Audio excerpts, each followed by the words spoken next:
Welcome learners. Welcome in social science class. Dear learners, through this video we are going to discuss NCERT book of class 7 subject history lesson 2 new kings and kingdoms, and our topic is the administration of the empire. ये बात कर रहे हैं हम administration of Cholas empire की. So dear learners, how was the administration organised in Cholas kingdom? Dear students, in last video we see how agriculture influence the Cholas और कैसे agriculture जब डेवलप हुआ तो चोलाज की जो पावर थी, उसकी जो अचीवमेंट्स थी वो बढ़ गई थी बिकॉज उनको ज़्यादा सारा टैक्स उनको मिल रहा था. So in this video we are going to talk about the peasants. So settlements of peasants known as ur. अब ये सेटलमेंट क्या होती है? जब जैसे बस्तियाँ होती हैं, कॉलोनी होती है, शहर होते हैं, सेक्टर्स हैं, तो ये सब जहाँ पर लोग रहते हैं एक साथ, तो उसको हम क्या बोलते हैं? वो कहलाता है सेटलमेंट्स. तो settlements of peasant known as ur. आपने देखा है कि गांव होते हैं, कस्बे होते हैं, शहर होते हैं, फिर और मेट्रोपॉलिटन सिटीज़ होती है. तो ये सेटलमेंट्स हुई आज की. अब हम बात कर रहे हैं चोलास की. तो चोलास का जब टाइम पीरियड था, उस टाइम पे पीजेंट्स जब एक साथ रहते थे, वहाँ पे उनके होम बने हुए थे, घर बने हुए थे, तो उन बस्तियों को वो उर नाम से जानते थे. आप बच्चों को ये जो सेटलमेंट्स के नाम हैं, ये आप लोगों को बहुत अच्छे से लर्न होने चाहिए. इनसे क्वेश्चंस पूछा जा सकता है. सो उनको उर बोला जाता था. और दीज पीजेंट्स, ये जो पीजेंट्स थे, इनकी जो ये बस्तियाँ थी, ये प्रॉस्परस हो गए थे, ये फल फूल गए थे, ये अच्छे से इनकी इकोनॉमिक जो कंडीशंस थी वो अच्छी हो गई थी. क्यों हो गई थी? With the spread of irrigation agriculture. Because उनके खेतों तक पानी पहुंच गया था, उनको इरिगेशन हो रही थी उनके फील्ड्स की, तो उनका जो एग्रीकल्चर प्रोड्यूस था वो ज़्यादा हो रहा था, जिससे कि उनका लाइफस्टाइल जो है वो अच्छा हो गया था. So groups of such villages formed larger units called nadu. और जब इस तरीके की छोटी सेटलमेंट्स को, उर जो थी वो छोटी सेटलमेंट्स थी, तो जब इस तरीके की छोटी सेटलमेंट्स को मिला दिया जाए तो वो बन जाता था नाडू. जैसे आज के टाइम में हम बात करें तो कुछ गाँव को मिलाने के बाद हम ब्लॉक्स बनाते हैं, कुछ ब्लॉक्स मिलके फिर एक डिस्ट्रिक्ट बनाते हैं, कुछ डिस्ट्रिक्ट्स मिलके फिर एक स्टेट बनाते हैं, और फिर कई सारे स्टेट मिलके कंट्री बनाते हैं. तो ये सब क्या है? हमारी सेटलमेंट्स हैं. तो हम बात कर रहे हैं चोलास की. तो कुछ उर मिलने के बाद बनता था नाडू. सो यहाँ पे हमें पता चल गया कि नाडू जो है वो उर से ज़्यादा बड़ी सेटलमेंट्स थी. So the village council and the Nadu performed several administrative functions including dispensing justice and collecting taxes. तो ये जो नाडू थी या फिर विलेज की जो काउंसिल थी, सम मेंबर्स होते हैं ना काउंसिल के अंदर, तो वो क्या परफॉर्म करते थे? They performed administrative functions. अभी एडमिनिस्ट्रेटिव फंक्शंस में क्या इंक्लूड होता है? इंक्लूड होता है यहाँ पे जस्टिस करना, न्याय करना, अगर किसी का झगड़ा है या कुछ कन्फ्लिक्ट है उसको सॉर्ट आउट करना, सॉल्व करना, एंड कलेक्टिंग टैक्सेस, जो कि उस टाइम पे सबसे इम्पॉर्टेंट काम था, टैक्स को कलेक्ट करना. तो ये काम जो है ये नाडू परफॉर्म करती थी, या फिर विलेज की जो काउंसिल होती, सब मेंबर्स का जो ग्रुप होता था वो इसको करता था. अब बात करते हैं कि क्या सभी पीजेंट्स एक जितने थे, एक जैसे थे, उनके सभी का लाइफस्टाइल या स्टेटस जो है सभी के पास सेम था? तो ऐसा नहीं था. किसी के पास ज़्यादा लैंड थी, किसी के पास कम लैंड थी. सो जो ज़्यादा बिग लैंड होल्डर्स थे, तो वो रिच पीजेंट्स जो थे उनको कहा जाता था विलाल. सो ये जो विलाला थे, ये कास्ट जो थी ये एक्सरसाइज करती थी considerable control over the affairs of the nadus. So nadus के ऊपर अगर हम पूछें तो कि उससे हायर अथॉरिटीज़ में कौन थे, तो ये जो रिच पीजेंट्स थे वेलाला कास्ट के, ये थे, ये इन्फ्लुएंस करते थे नाडूज के वर्क को. और ऐसा नहीं था कि वो सिर्फ अकेले ऐसा करते थे, उनके साथ मिले होते थे. द सुपरविजन होता है सेंट्रल चोला गवर्नमेंट. चोला गवर्नमेंट जो थी, दैट मीन चोला जो रूलर्स थे, उसके जो एम्प्लॉय थे, उसके जो मिनिस्टर्स थे या उसके जो हायर किए हुए पर्सन होते थे चोलाज में, वो सुपरविज़न करते थे नाडूज के ऊपर, उर के ऊपर, पीजेंट्स के ऊपर. किसकी हेल्प से? वेलालाज की हेल्प से. So the Chola king gave some rich land owners titles like Muvenda Velan, और वेलन और peasant serving 3 kings. Muvenda Velan का मतलब है कि एक ऐसा पीजेंट, ऐसा किसान जो 3 राजाओं को टैक्स पे करता हो। इस तरीके के बिग ये टाइटल्स थे जो सम्मान में दिए जाते थे, या फिर अरियार करके। अरियार का मतलब होता है चीफ, मुखिया। सो ये जो चोलास के जो रूलर्स थे, ये अपने रिच लैंडलॉर्ड जो होते थे, रिच जो पीजेंट्स होते थे, उनको खुश करने के लिए उनको इस तरीके के टाइटल्स देते थे। अब वो खुश क्यों करते थे उनको? सो दैट कि वो अच्छे से ज़्यादा अपने जो एरिया में उनके नाडू और उर हैं उनसे ज़्यादा टैक्स कलेक्ट कर सके और वहाँ पे चोलाज रूलर को सबमिट करवा सके। इस तरीके के वो टाइटल उनको देते थे। सो अब आप पूछोगे, यहाँ पे एक बहुत इम्पॉर्टेंट बात है चोलास किंगडम में कि यहाँ पे लैंड बहुत ज़्यादा इम्पॉर्टेंट रोल प्ले कर रही है। सो जब हम लैंड के बारे में बात कर रहे हैं, सो चोलाज रूलर ने लैंड को डिवाइड किया था। तो कुछ टाइप्स ऑफ लैंड कौन सी थी? Chola inscription mention several categories of land. हमें जो इंस्क्रिप्शन मिली हैं या हमारे जो हिस्टोरियंस हैं वो उन्होंने फाइंड आउट किए, तो उनसे हमें पता चलता है कि चोलास के जो किंगडम था उसमें लैंड को कुछ टाइप्स में डिवाइड किया गया था। So dear students, Chola inscriptions mention several categories of land. Chola की जो इंस्क्रिप्शन हमारे हिस्टोरियंस को मिली है उसमें ये चीज़ें मेंशन हैं that Chola rulers divide their land into some types, and the first type is Velenvagai, land of non-Brahman peasant proprietors. Proprietors का मतलब होता है मालिक।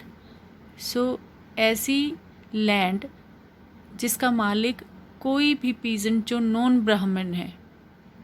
ऐसे बहुत सारे पीजेंट होंगे जो नॉन ब्राह्मण होंगे, ब्राह्मण नहीं है तो, और वो किसान है, तो उनके पास जो लैंड है वो कहलाएगी vellanvagai. Second is brahmadeya, land gifted to Brahmanas. जैसा कि हमने वीडियो में पहले भी देखा है, that ruler gifted land to Brahmans को और टेम्पल्स को, और खुश होके अपने मिनिस्टर्स को रूलर्स हमेशा ही क्या करते थे? लैंड गिफ्ट में दे देते थे। जो ऐसी लैंड जो गिफ्टेड टू ब्राह्मण्स को जो लैंड गिफ्ट में दी जाती थी वो लैंड कहलाती थी ब्रह्माद्या। नेक्स्ट वन इज शाला भोग, land for the maintenance of A school. जैसे कि आपको पता है कि हम हिंदी में विद्यालय कहते हैं या फिर पाठशाला भी कहते हैं, तो शाला मतलब स्कूल। ऐसी लैंड जो स्कूल के रख रखाव के लिए रूलर्स देते थे तो वो लैंड कहलाएगी shalabhoga. Next is devadana and tirunamattukkani. अभी तिरुनमट्टुकनी और देवदान कौन सी लैंड है? Land gifted to temples. हमने डिस्कस किया था कि वो उतने सुंदर सुंदर टेम्पल्स बनाते थे तो बहुत ज़्यादा लैंड जो है वो एक्वायर की जाती थी, सो दैट कि उस सुंदर टेम्पल जो है उसकी मेंटेनेंस अच्छे से की जा सके, उसमें वर्शिप और दूसरे काम भी प्रॉपर तरीके से हो सके। Land gifted to temples, rulers जो लैंड टेम्पल्स को गिफ्ट करते थे उस लैंड को कहा जाता था देवदान या tirunamattukkani. Next type of land is pallichchhandam. अब ये पली चंदम कौन सी लैंड थी? Land donated to Jain institutions. आपको पता है कि हमारे इंडिया में एक जैन रिलीजन भी है। ऐसी लैंड जो जैन संस्थानों को दान में दी जाती थी उसको कहा जाता था पल्ली चंदम।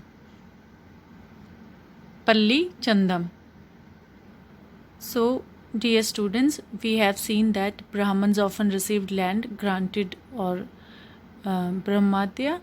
As a result, इससे हुआ क्या? A large number of Brahmin settlements emerged in the Kaveri valley in other parts of South India.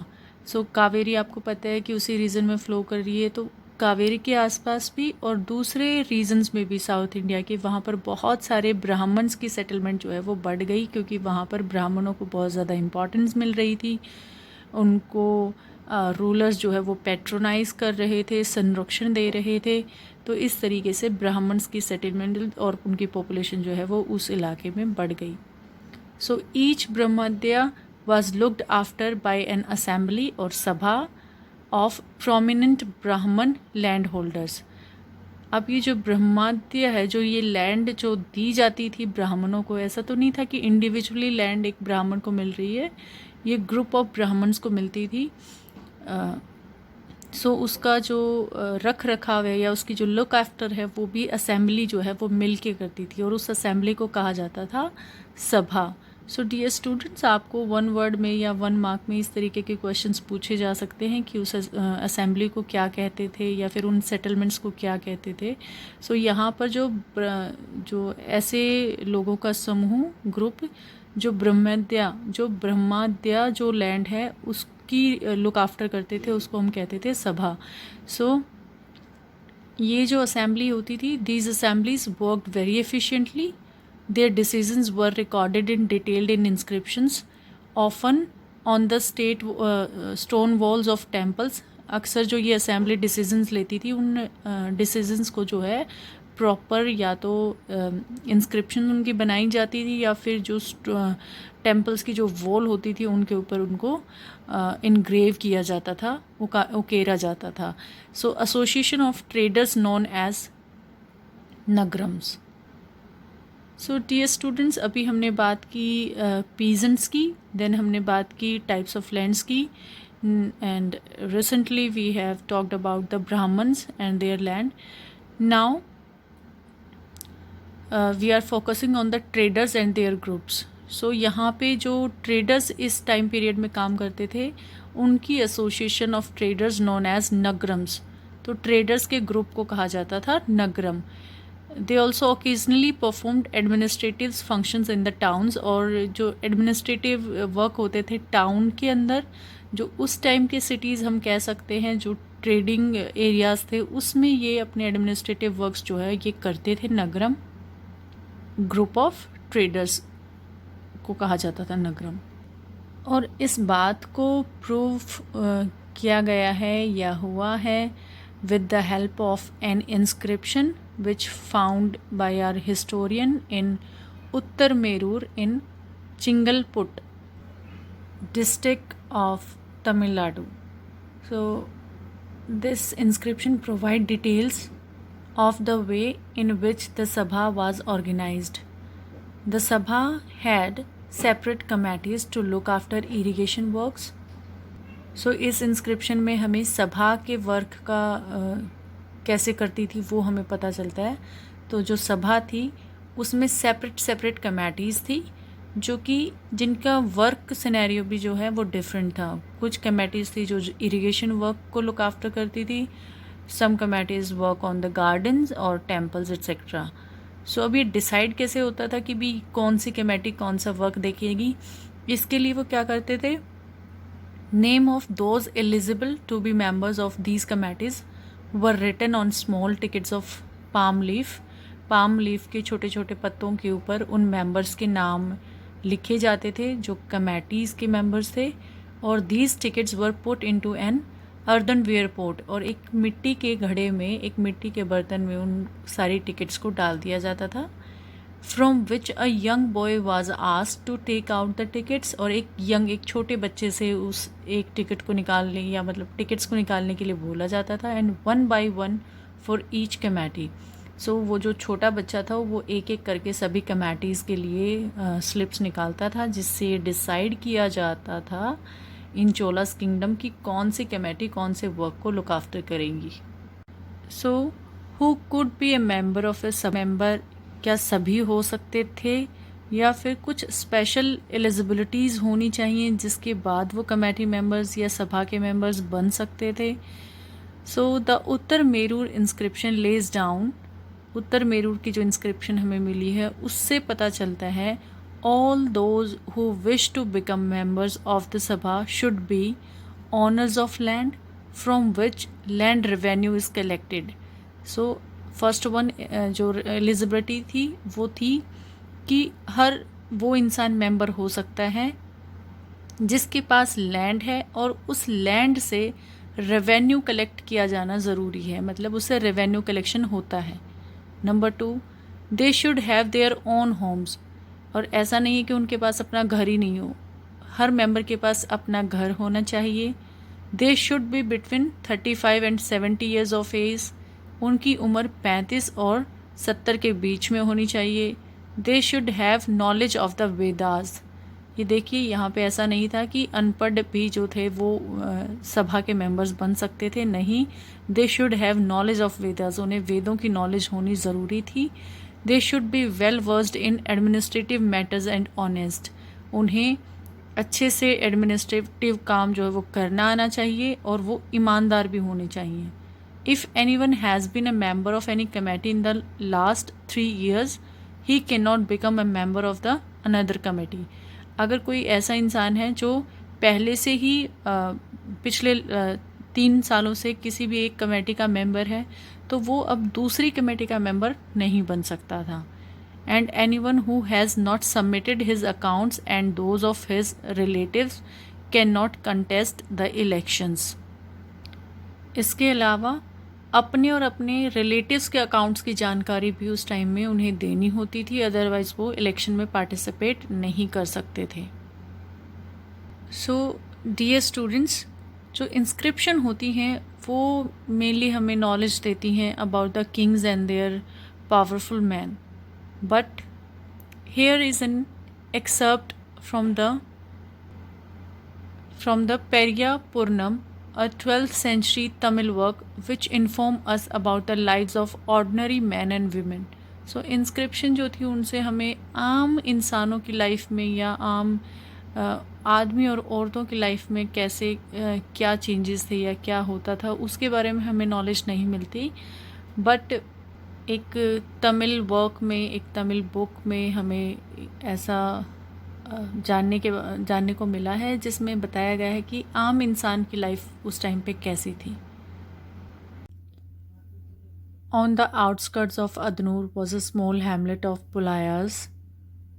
ये जो पुलाया वर्ड्स है ये एक नेम है जो यूज होता है एक स्पेशल सोशल ग्रुप के लिए जिसको कंसीडर किया जाता था आउटकास्ट, मतलब जिसको नीच माना जाता था, या फिर जैसे हमने पहले अपनी 6th क्लास में डिस्कस किया था कि एक कास्ट होती थी अनटचेबल्स की, तो ये इस तरीके का कुछ आप कह सकते हैं कास्ट थी। सो इसको जो ब्राह्मण्स और वेलालास थे, जो रिच लैंडलॉर्ड्स थे, वो इनको आउटकास्ट मानते थे।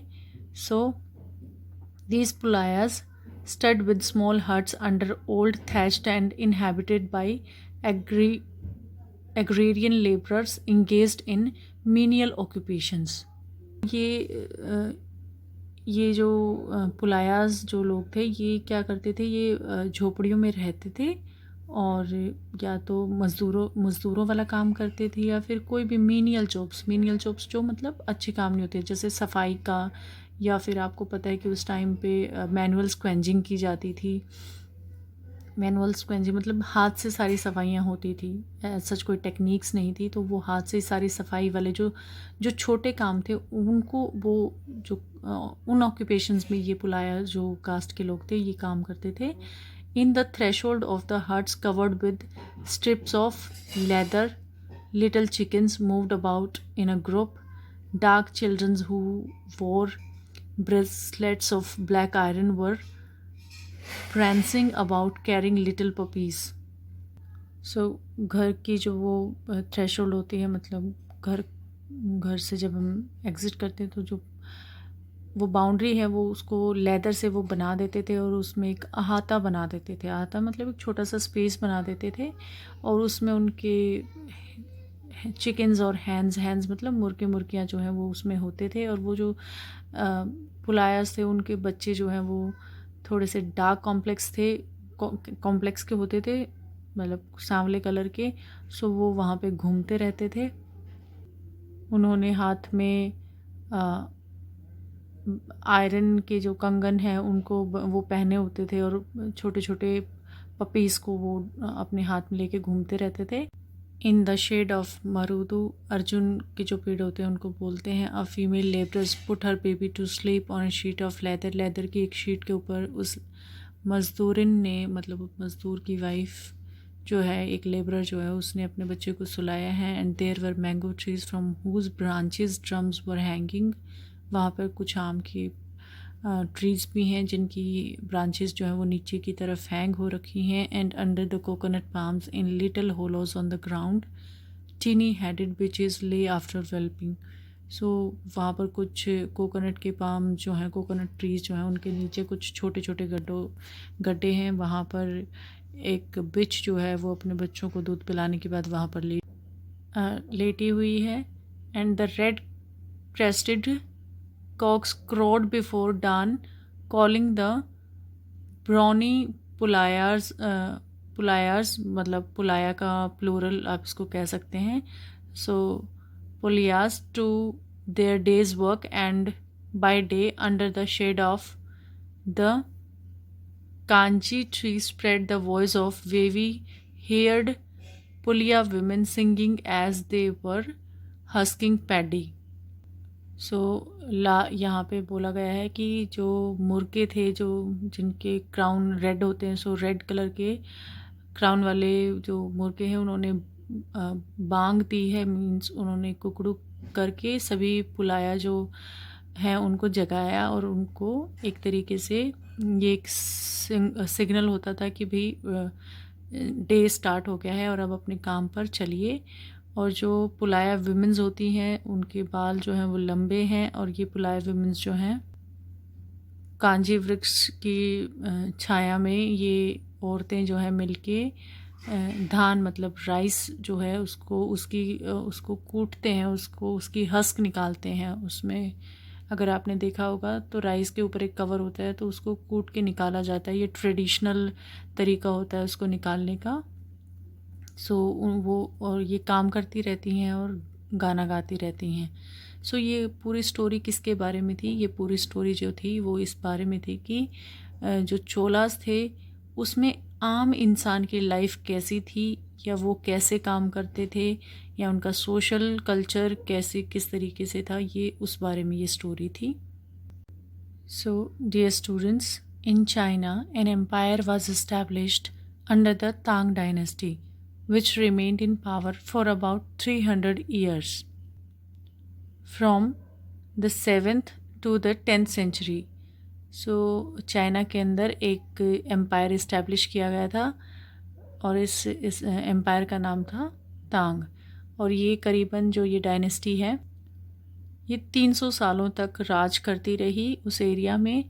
And its capital Xian was one of the largest cities in the world. Xian, so ये जो शियान कैपिटल थी ये उस तांग डायनेस्टी की कैपिटल थी और ये दुनिया के सबसे बड़े शहरों में से एक थी जहाँ पर टर्क से आए हुए टर्क्स, ईरान से आए हुए ईरानियंस, इंडिया से गए हुए इंडियंस, जापानीज़ जापान से, कोरिया से आए हुए कोरियंस और बहुत सारे लोगों ने यहाँ पे विज़िट किया था।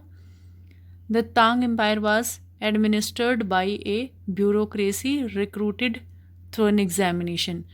और देखिए उस टाइम में 7th सेंचुरी की बात हो रही है ये, because 7th to 10th century जो है तांग डायनेस्टी का रूल रहा था। और उस टाइम की बात में ये बता रहे हैं कि Tang empire was administered by a bureaucracy. एक ब्यूरोक्रेसी जो है वो इसको एडमिनिस्टर्ड करती थी।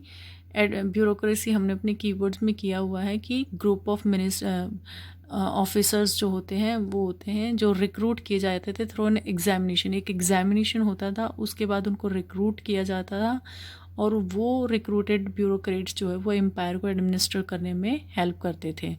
विच was open to all who wished to appear for it. और ये सबके लिए खुला था, हर कोई ब्यूरोक्रेट्स बन सकता था वो एग्ज़ाम देने के बाद। The system of selecting officials remained in place with some changes till 1911।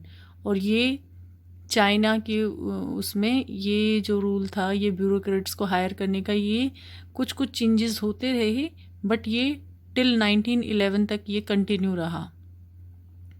सो इससे आप एक चीज़ तो यहाँ पर आप कंपेयर कर सकते हैं, in what ways was this system different from those prevalent in the Indian subcontinent. हमारे इंडिया में जो रूलर्स थे और यहाँ पर तांग डायनेस्टी में जो रूलर्स थे, यहाँ पर क्या डिफरेंस है? सबसे मेन डिफरेंस तो हमें यही पता चल गया कि वहाँ पर जो ब्यूरोक्रेट्स थे वो थ्रू एग्ज़ामिनेशन जो है वो हायर किए जाते थे, जबकि इंडिया में इस तरीके का नहीं था। इंडिया में तो सक्सेसर्स जो होते थे वो फॉलो करते थे, मीन्स राजा का बेटा राजा बना, उसका बेटा फिर राजा बना, फिर उसका, तो इस तरीके का हेरिडिटरी सिस्टम होता था। So dear students, now our chapter is complete. Now it's time for revision. We have learned today. So we discuss about the settlements of peasants known as Ur. We see a larger unit called Nadu and Vellala's rich peasants, and how Chola kings gave the title to their well-beings, और जो उसके नज़दीकी होते थे उन्हें कैसे वो titles देते थे. Types of land in Cholas kingdom.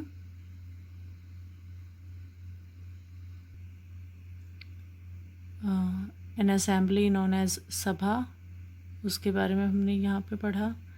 And the association of trader known as nagaram, उसके बारे में जाना.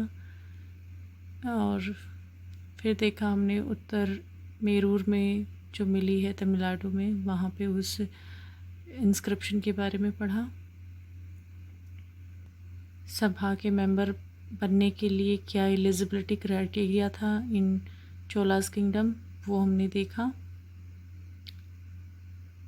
And along with this we learn about the ordinary people's life and about the ordinary man and women's life, तो वो हमने इस chapter में देखा.